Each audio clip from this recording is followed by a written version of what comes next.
Hello पिले माने आज आम षष्ठ श्रेणी इतिहास बहीर प्रथम विषय पढ़ा।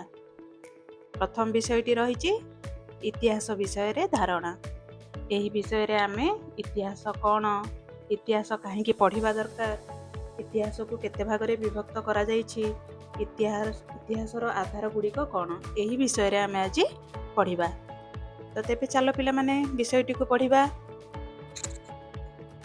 दिने अजांक ठारू गप शुणिबाकू लिपि जिद करी बसिला।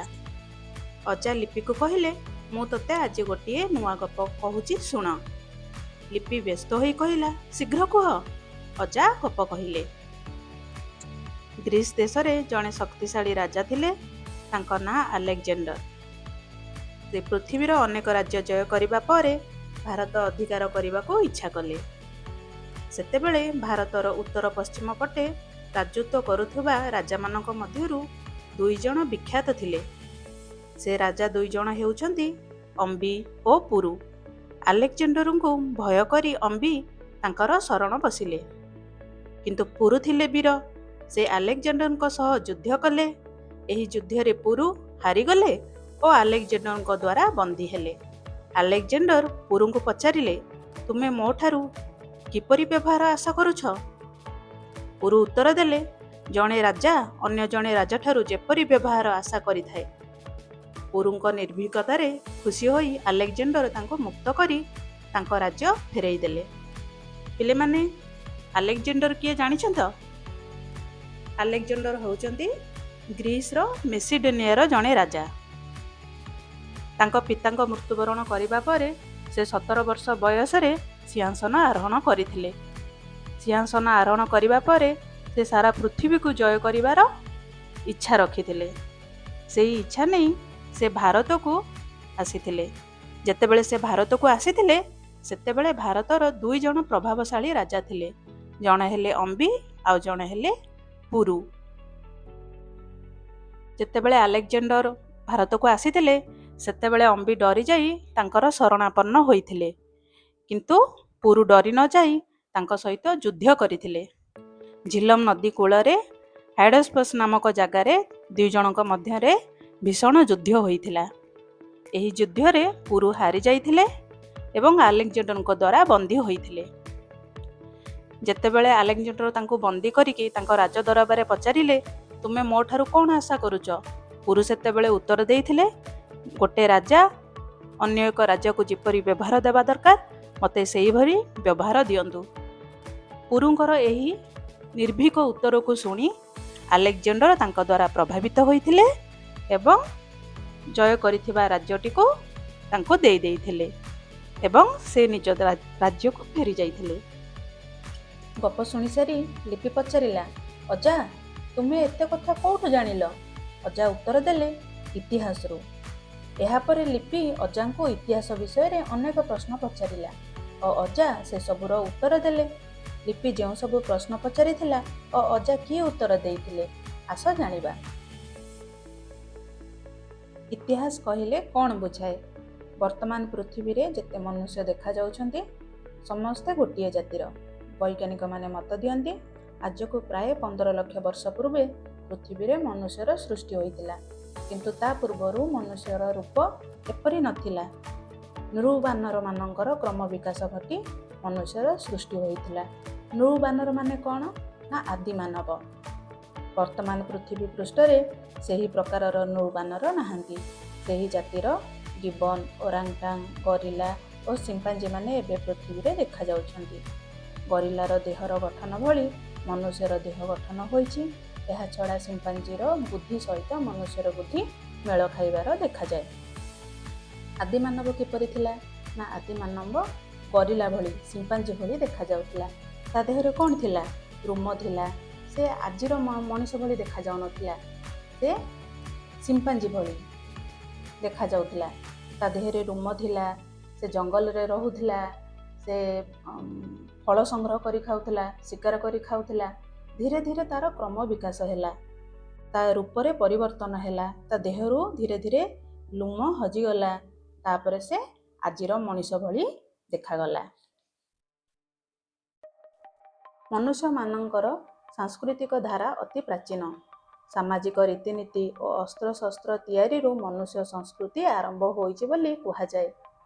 ଏହାଛଡ଼ା କୃଷି କାର୍ଯ୍ୟ, ଅଗ୍ନିର ଆବିଷ୍କାର ଓ ବ୍ୟବହାର, ଚକର ଉଦ୍ଭାବନ, ବିଭିନ୍ନ ଧାତୁର ବ୍ୟବହାର, ଗ୍ରାମ ଓ ସହର ଓ ରାଜ୍ୟର ପରିକଳ୍ପନା, ଶାସନ ପ୍ରଣାଳୀ ଓ ପରିଚାଳନା ଇତ୍ୟାଦି ବିଭିନ୍ନ ସୋପାନ ଦେଇ ମନୁଷ୍ୟର ସଂସ୍କୃତି ଆଗକୁ ଗତି କରିଛି। ଏହି ସବୁ ଅଗ୍ରଗତିର ଧାରାବାହିକ ବିବରଣୀ ହେଉଛି ଇତିହାସ। ଅନ୍ୟ ଭାବରେ କହିଲେ ମନୁଷ୍ୟର ଅତୀତ ଘଟଣା ଗୁଡ଼ିକର ନିରବଚ୍ଛିନ୍ନ ଅଗ୍ରଗତି ହେଉଛି ଇତିହାସ। ଧୀରେ ଧୀରେ ଆଦିମାନବର ପରିବର୍ତ୍ତନ ହେଲା। ଧୀରେ ଧୀରେ ସେ ଜଙ୍ଗଲରେ ରହିବା ଠାରୁ ଧୀରେ ଧୀରେ ତାର କ୍ରମ ବିକାଶ ଘଟି ସେ ସମ୍ପୂର୍ଣ୍ଣ ରୂପେ ମଣିଷ ହେଲା।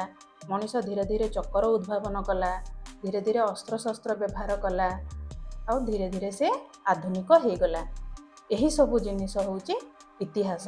ଅତୀତକୁ ପଢ଼ିବା ଏବଂ ଅତୀତକୁ ଅଧ୍ୟୟନ କରିବା ହେଉଛି ଇତିହାସ। ଇତିହାସକୁ ଇଂରାଜୀରେ ହିଷ୍ଟ୍ରି କୁହାଯାଏ। ହିଷ୍ଟ୍ରି ଶବ୍ଦଟି ଗ୍ରୀକ୍ ଶବ୍ଦ ହିଷ୍ଟରୁ ଆସିଅଛି। ଏହାର ଅର୍ଥ ହେଉଛି ଅତୀତ ବିଷୟରେ ଜାଣିବା। ଅନ୍ୟ ଅର୍ଥରେ ଇତିହାସ ହେଉଛି ଏକ ବାସ୍ତବ ଘଟଣାବଳୀ ଯାହା ଅତୀତରେ ବାସ କରୁଥିବା ମନୁଷ୍ୟମାନଙ୍କର ଜୀବନଯାପନ ପ୍ରଣାଳୀ ବିଷୟରେ ଆଲୋଚନା କରେ। ଏବେ ଇତିହାସ ପଠନର ଉପାଦେୟତା କ'ଣ ପଢ଼ିବା? ଇତିହାସ ପଢ଼ିବା ଦ୍ୱାରା ଆମେ ସମୟାନୁକ୍ରମେ ଅତୀତରେ ଘଟିଥିବା ଘଟଣା ଗୁଡ଼ିକୁ ଜାଣିପାରୁ। ବର୍ତ୍ତମାନକୁ ବୁଝିବାକୁ ହେଲେ ଅତୀତକୁ ଜାଣିବା ଆବଶ୍ୟକ। ଅତୀତକୁ ଜାଣିଲେ ଆମେ ବର୍ତ୍ତମାନ ଓ ଭବିଷ୍ୟତକୁ ଠିକ୍ ଭାବରେ ଗଠନ କରିପାରିବା। ଅତୀତରେ ମନୁଷ୍ୟ ସୁଖ ଶାନ୍ତିରେ ରହିବା ପାଇଁ ଯେଉଁ ସବୁ ଉପାୟ ଅବଲମ୍ବନ କରୁଥିଲା, ସେଗୁଡ଼ିକ ମଧ୍ୟରୁ କେତେକ ବର୍ତ୍ତମାନ ମଧ୍ୟ ଆମ ପାଇଁ ଦରକାରୀ ହୋଇପାରେ। ଅତୀତର ସେହି ଉପାୟ ଗୁଡ଼ିକ ମାନଙ୍କ ମଧ୍ୟରୁ ଦରକାରୀ ଗୁଡ଼ିକୁ ବାଛି ଗ୍ରହଣ କରିବାରେ ଇତିହାସ ପଠନ ସାହାଯ୍ୟ କରିଥାଏ। ଯେମିତିକି ପୂର୍ବରୁ ଗୋଟେ ସତୀଦାହ ପ୍ରଥା ଥିଲା। ସେଥିରେ କ'ଣ କରୁଥିଲେ ନା, ଯେଉଁ ସ୍ତ୍ରୀ ଲୋକମାନଙ୍କର ସ୍ୱାମୀମାନେ ମରିଯାଉଥିଲେ, ସେ ସ୍ତ୍ରୀ ଲୋକଟିକୁ ଜବରଦସ୍ତି ତାକୁ ଜାଳି ଦିଆଯାଉଥିଲା। ଏହା ଗୋଟିଏ କୁସଂସ୍କାର ଥିଲା। ଆମେ ଇତିହାସ ପଢ଼ିବା ଦ୍ୱାରା ଆମେ ଜାଣିପାରିଲେ କି ପୂର୍ବରୁ ଏହା ଗୋଟିଏ କୁସଂସ୍କାର ଥିଲା, ଧୀରେ ଧୀରେ ଏହାକୁ ବନ୍ଦ କରାଗଲା। ତେଣୁ ଇତିହାସ ପଢ଼ିବା ଦ୍ୱାରା ଆମର ଲାଭ ହୋଇଥାଏ। ଅତୀତରେ ବିଭିନ୍ନ ପ୍ରଥା, ରାଜ୍ୟ ଗଠନ, ଶାସନ ପ୍ରଣାଳୀ ଆଦି ବିଷୟରେ ଜାଣି ଯେଉଁ ଗୁଡ଼ିକ ଆମ ପାଇଁ ଦରକାରୀ ସେଗୁଡ଼ିକୁ ଗ୍ରହଣ କରିବା ଏହି କାର୍ଯ୍ୟ କରିବାରେ ଇତିହାସ ପଠନ ସହାୟକ ହୋଇଥାଏ। ଅତୀତରେ ଥିବା ଅନେକ କୁପ୍ରଥା ଓ ଅନ୍ଧବିଶ୍ୱାସ ଏବେ ମଧ୍ୟ ଆମ ସମାଜରେ ପ୍ରଚଳିତ। ଇତିହାସ ପଢ଼ିବା ଦ୍ୱାରା ସେଗୁଡ଼ିକର କେବେ, କାହିଁକି ଓ କିପରି ସୃଷ୍ଟି ହୋଇଥିଲା ତାହା ଆମେ ଜାଣିପାରିବା ଏବଂ ବର୍ତ୍ତମାନ ଯୁଗରେ ଯେଉଁ ଗୁଡ଼ିକ ଗ୍ରହଣଯୋଗ୍ୟ ନୁହେଁ ତାହା ଆମେ ବୁଝିପାରିବା। ସେଗୁଡ଼ିକର ଆବଶ୍ୟକୀୟ ପରିବର୍ତ୍ତନ ସହିତ ବର୍ତ୍ତମାନ ପରିସ୍ଥିତିକୁ ମେଳ କରିବା ପାଇଁ ଚେଷ୍ଟା କରିବା। ତେଣୁ ଇତିହାସ ପଢ଼ିବା ଆମ ପାଇଁ ନିହାତି ଆବଶ୍ୟକ। ବୁଝିପାରିଲେ ପିଲାମାନେ?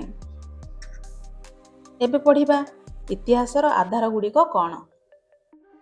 ଇତିହାସ ପଢ଼ିବା ପାଇଁ କେଉଁ କେଉଁ ସବୁ ଆଧାର ଦରକାର ସେ ବିଷୟରେ ଆମେ ପଢ଼ିବା।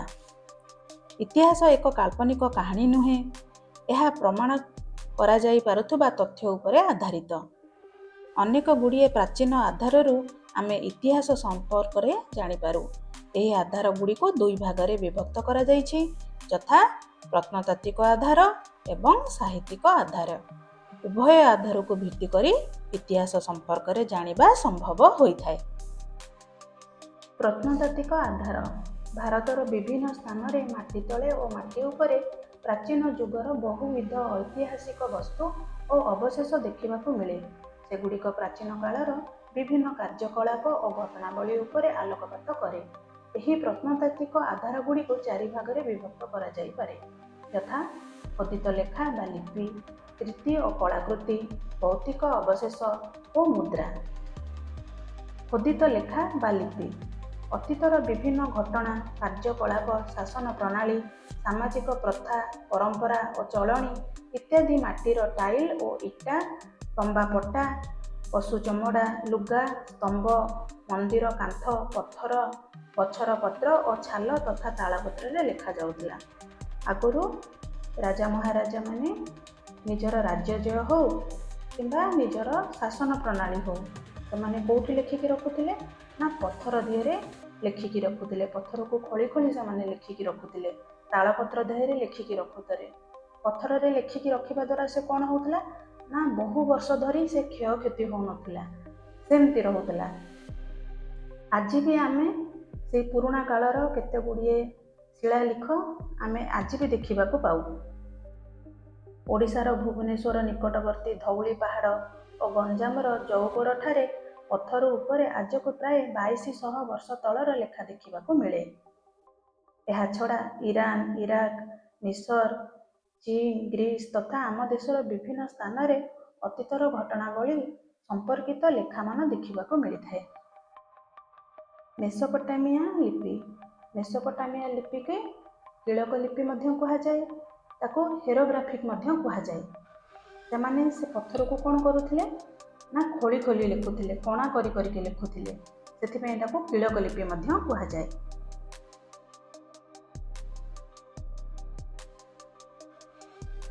କୀର୍ତ୍ତି ଓ କଳାକୃତି। ଆମ ଦେଶରେ ଅନେକ ଐତିହାସିକ କୀର୍ତ୍ତି ଯଥା ମନ୍ଦିର, ଦୁର୍ଗ, ରାଜପ୍ରସାଦ, ସ୍ତୂପ ଓ ମଠ ଇତ୍ୟାଦି ଦେଖାଯାଏ। ଏସବୁର ନିର୍ମାଣ ସମୟ ଓ ନିର୍ମାଣକର୍ତ୍ତାଙ୍କ ବିଷୟରେ ଆମେ ଜାଣିପାରୁ। ଏହାଛଡ଼ା ଏସବୁରୁ ସେତେବେଳର ସାମାଜିକ, ସାଂସ୍କୃତିକ, ଧାର୍ମିକ ଓ ବୈଜ୍ଞାନିକ ଚିନ୍ତାଧାରା ସମ୍ପର୍କରେ ଅନେକ ତଥ୍ୟ ମିଳିଥାଏ।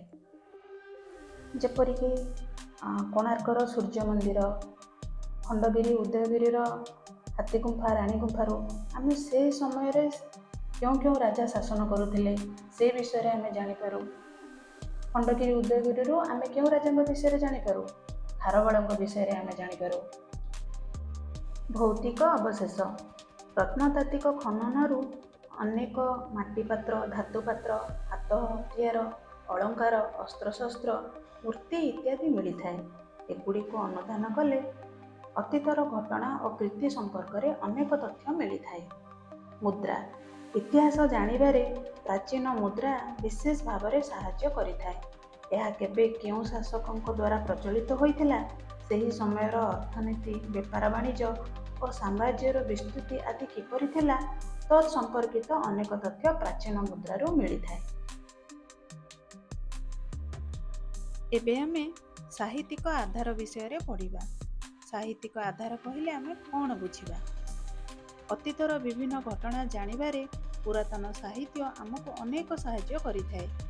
ଏହି ସାହିତ୍ୟିକ ଆଧାର ଗୁଡ଼ିକ 3 ଭାଗରେ ବିଭକ୍ତ କରାଯାଇପାରେ, ଯଥା ଧର୍ମ ସମ୍ବନ୍ଧୀୟ ସାହିତ୍ୟ, ଐହିକ ସାହିତ୍ୟ, ପରିବାର୍ଜକ ବିବରଣୀ।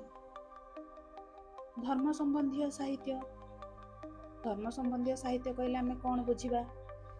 ଯେଉଁ ସାହିତ୍ୟରେ ବିଶେଷ ଭାବରେ ଧର୍ମ ବିଷୟରେ ଆଲୋଚନା ହୋଇଥାଏ ସେଗୁଡ଼ିକୁ ଧର୍ମ ସମ୍ବନ୍ଧୀୟ ସାହିତ୍ୟ କୁହାଯାଏ। ଏହି ସାହିତ୍ୟ ବିଭିନ୍ନ ଧର୍ମ କଥା ଉପରେ ଆଧାରିତ। ବେଦ, ଉପନିଷଦ, ପୁରାଣ, ମହାଭାରତ, ରାମାୟଣ ଇତ୍ୟାଦି ଗ୍ରନ୍ଥ ଗୁଡ଼ିକ ଏହି ସାହିତ୍ୟର ଅନ୍ତର୍ଭୁକ୍ତ। ଏଗୁଡ଼ିକରୁ ଅତୀତର ଧର୍ମ, ସାମାଜିକ ବ୍ୟବସ୍ଥା ଏବଂ ରାଜନୈତିକ ବ୍ୟବସ୍ଥା ବିଷୟରେ ଅନେକ ତଥ୍ୟ ମିଳିଥାଏ। ଏହାପରେ ପଢ଼ିବା ଐହିକ ସାହିତ୍ୟ।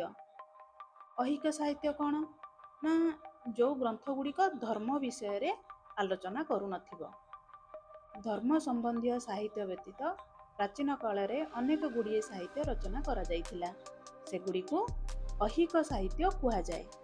ଏହିଭଳି ସାହିତ୍ୟ ମଧ୍ୟରେ ବିଭିନ୍ନ ଧର୍ମସୂତ୍ର ଓ ସ୍ତୁତି, ପାଣିନି ଓ ପାତଞ୍ଜଳିଙ୍କ ଲିଖିତ ବ୍ୟାକରଣ, କୌଟିଲ୍ୟଙ୍କ ଅର୍ଥଶାସ୍ତ୍ର, କାଳିଦାସଙ୍କର ରଚନାବଳୀ, ବାଣଭଟ୍ଟଙ୍କର ହର୍ଷଚରିତ ଇତ୍ୟାଦିରୁ ସେହି ସମୟର ସମାଜ, ରୀତିନୀତି, ଶାସନ ପ୍ରଣାଳୀ, ଅର୍ଥନୀତି ଆଦି ବିଷୟରେ ଅନେକ ତଥ୍ୟ ମିଳିଥାଏ। ବାଣଭଟ୍ଟଙ୍କ ହର୍ଷଚରିତରୁ ଆମେ କେଉଁ ରାଜାଙ୍କ ବିଷୟରେ ଆମେ ଜାଣିପାରୁ? ହର୍ଷବର୍ଦ୍ଧନଙ୍କ ବିଷୟରେ। ସେହିପରି ପରିବ୍ରାଜକ ବିବରଣୀ। ପରିବ୍ରାଜକ କହିଲେ ପିଲାମାନେ ଆମେ କ'ଣ ବୁଝିବା? ନା ସେତେବେଳେ କୌଣସି ବାହାର ଦେଶରୁ ଯେତେବେଳେ ଆମ ଦେଶକୁ କେହି ବୁଲିବାକୁ ଆସୁଥିଲେ, ସେହି ସମୟରେ ସେ ଯେଉଁ ସବୁ ଜିନିଷ ଦେଖିଥିଲେ ତାଙ୍କ ଗ୍ରନ୍ଥରେ ସ୍ଥାନ ଦେଇଥିଲେ। ତାଙ୍କ ଗ୍ରନ୍ଥକୁ କ'ଣ କୁହାଯାଏ? ପରିବ୍ରାଜକ ବିବରଣୀ। ପ୍ରାଚୀନ କାଳରେ ଅନେକ ପରିବ୍ରାଜକ ଭାରତ ଭ୍ରମଣରେ ଆସିଥିଲେ। ସେମାନେ ସେ ସମୟର ସାମାଜିକ ଅବସ୍ଥା, ଧର୍ମ, ରାଜ୍ୟ ଶାସନ ପ୍ରଣାଳୀ, ଅର୍ଥନୀତି ଆଦି ବିଷୟରେ ଅନେକ କଥା ସେମାନଙ୍କର ଭ୍ରମଣ ବିବରଣୀରେ ଲେଖି ଯାଇଛନ୍ତି। ଏହି ସବୁ ବିବରଣୀରୁ ଆମେ ଇତିହାସ ସମ୍ବନ୍ଧୀୟ ଅନେକ ତଥ୍ୟ ଜାଣିବାକୁ ପାଇଥାଉ। ଏହି ସବୁ ପରିବ୍ରାଜକଙ୍କ ମଧ୍ୟରେ ମେଘାସ୍ତିନିସ୍, ଫାସିୟାଂ, ଜୁଆଂଜାଙ୍ଗ, ଆଲବେରୁନି, ଇବନ ବତୁତା ଆଦି ଅନ୍ୟତମ। ସେମାନଙ୍କ ମଧ୍ୟରୁ ଚୀନର ପରିବ୍ରାଜକ ଜୁଆଂଜାଙ୍ଗ ଓଡ଼ିଶାକୁ ଆସିଥିଲେ। ପିଲାମାନେ, ଏ ଜୁଆଂଜାଙ୍ଗ କିଏ ଜାଣିଛ? ଯିଏ ଓଡ଼ିଶାକୁ ଆସିଥିଲେ ତାଙ୍କର ଅନ୍ୟ ନାମ ହେଉଛି ହୁଏନ୍ ତେସାଙ୍ଗ। ସେ 7th ସେଞ୍ଚୁରୀରେ ଭାରତକୁ ଆସିଥିଲେ। ତାଙ୍କ ବିବରଣୀରେ ହର୍ଷବର୍ଦ୍ଧନଙ୍କ ବିଷୟରେ ଜଣାପଡ଼େ। ସେହିଭଳି ଫାସିୟାଂ ଚନ୍ଦ୍ରଗୁପ୍ତ ଦ୍ୱିତୀୟଙ୍କ ବେଳେ ଆସିଥିଲେ। ଚନ୍ଦ୍ରଗୁପ୍ତ ଦ୍ୱିତୀୟ ବା ଚନ୍ଦ୍ରଗୁପ୍ତ ବିକ୍ରମାଦିତ୍ୟ। ସେହିଭଳି ମେଘାସ୍ତିନିସ୍ ସେ ଗ୍ରୀକର ଜଣେ ଐତିହାସିକାର ଥିଲେ। ସେ ଚନ୍ଦ୍ରଗୁପ୍ତ ମୌର୍ଯ୍ୟଙ୍କ ସମୟରେ ଭାରତକୁ ଆସିଥିଲେ। ସେହିଭଳି ଆଲବେରୁନି ସେ ମହମ୍ମଦ ଗଜନବୀଙ୍କ ସମୟରେ ଆସିଥିଲେ। ସେହିଭଳି ଇବନ ବତୁତା ସେ ମହମ୍ମଦ ବିନ୍ ତୁଗଲକଙ୍କ ସମୟରେ ଆସିଥିଲେ। ପିଲାମାନେ, ଆଜିର ଭିଡ଼ିଓଟି ଏତିକି। ନେକ୍ସଟ ଭିଡ଼ିଓରେ ବାକି ଥିବା ବିଷୟଗୁଡ଼ିକୁ ସାରିବା ଏବଂ ପ୍ରଶ୍ନ ଉତ୍ତର ଦେଖିବା। ଯଦି ଚ୍ୟାନେଲଟିକୁ ସବସ୍କ୍ରାଇବ୍ କରିନାହଁ ତେବେ କରିନିଅ।